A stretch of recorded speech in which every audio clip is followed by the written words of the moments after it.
recently about something called systemic racism. Almost no one ever bothers to explain precisely what systemic racism is, but they make it very clear that you are personally implicated in it. Are you?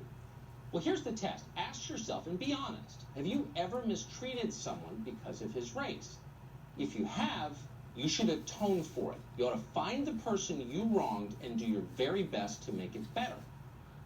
But if you haven't done that, if you haven't mistreated an actual person, you should know that none of this applies to you. Being born a certain color does not make you guilty of a crime. In this country, we explicitly reject the idea of collective punishment. We don't believe in blood guilt. We don't hurt people because of what their ancestors did. We don't hold entire racial groups responsible for anything. A group of people cannot be innocent or guilty. Only individuals can be, because only individuals can make free choices.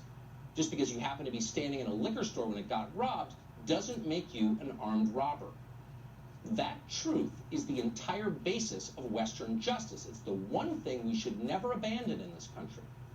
So if you want to work for racial justice, and you should want it, demand equal application of the law. If a law applies to one American, it must apply to all Americans. That is always true, whether it's a federal perjury statute or the law against looting Macy's. Special privileges are inherently unfair. They corrupt society.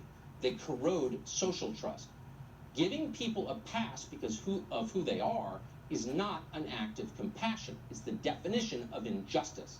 It hurts everyone, including the people receiving the pass. If you let a kid walk away without charges from a drunk driving accident because his parents are rich, you are not helping the kid. Allowing poor kids to steal shoes from the Nike store because you believe they're oppressed doesn't help them either. If you raised your own children like that, you would screw them up forever. That does not mean there aren't systemic injustices in our society. There are. There certainly have been in our history. Slavery was by far the worst of them. Treating human beings like objects is always the worst thing. It still happens today, in fact, in new forms. But as of this moment, June of 2020, racism, while it definitely exists, is hardly the only problem we face. So why do they keep telling you that it is? Why do you think? Because telling you that benefits them. It's a cover. It's a diversion designed to protect the people getting rich from the biggest scams of all. America's core problems, in fact, are economic. Can your kids earn enough to form stable families of their own and live with dignity? Everything flows from that, and it's what most Americans of all colors worry about most. So, of course, it's the one thing our leaders hate to talk about. That's not accidental. Again, it's by design. What you're watching is class war disguised as race war. Keep the population at one another's throats, angry, suspicious, tribal, and maybe they'll never figure out how much we're stealing. The biggest change to American society over the past 50 years has been the death of the middle class. This used to be a middle-class country. It is not anymore. Most of our population has become poorer in real terms, while a shrinking number of people control an ever-expanding percentage of our wealth.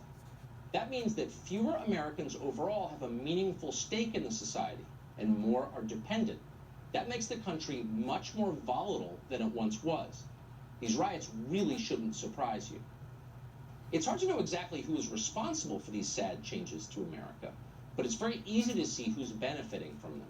They're the same people lecturing you about white privilege and systemic racism. This isn't accidental. Citibank is happy to put Black Lives Matter logos on its Instagram page precisely so you won't ask what interest rates they're charging black people. If you really cared about the poor, you wouldn't crush them with debt they can't afford. Of course, if you really cared about black lives, you probably wouldn't put abortion clinics in black neighborhoods. But they do. These people are scam artists. They're playing you. Keep that in mind the next time they tell you you must hate your neighbor, which is exactly what they're telling you. Police stations on